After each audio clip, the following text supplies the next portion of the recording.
Well, we continue to follow breaking news. Police in Valley View investigating a suspected road rage. Deadly shooting here happened on Brecksville Road. The victim's name has not yet been released. Well, after the shooting, a vehicle involved in the case crashed in Brooklyn Heights. The impact caused the vehicle to catch on fire. 2 adults in the vehicle taken into custody. 2 children also in the car. They're now in protective custody.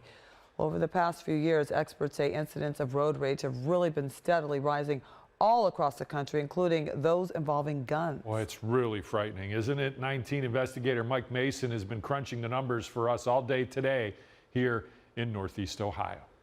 According to State Highway Patrol, there have been over 11,000 cases of road rage in Ohio since 2019, and that number has continued to rise since the pandemic.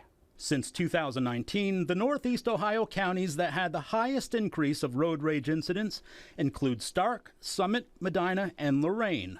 Stark County was the highest, with a total of 399 cases reported, 51 this year alone.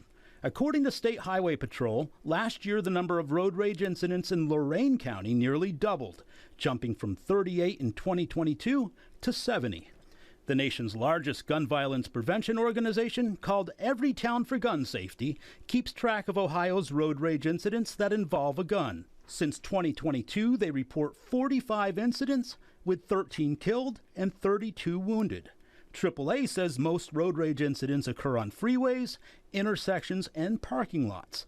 They have some tips on ways to avoid becoming a victim. First, avoid eye contact with angry drivers and never lay on your horn or respond aggressively. Always remain inside your locked vehicle or drive to a public place like a police station or hospital. And if that doesn't work, you can always call 911.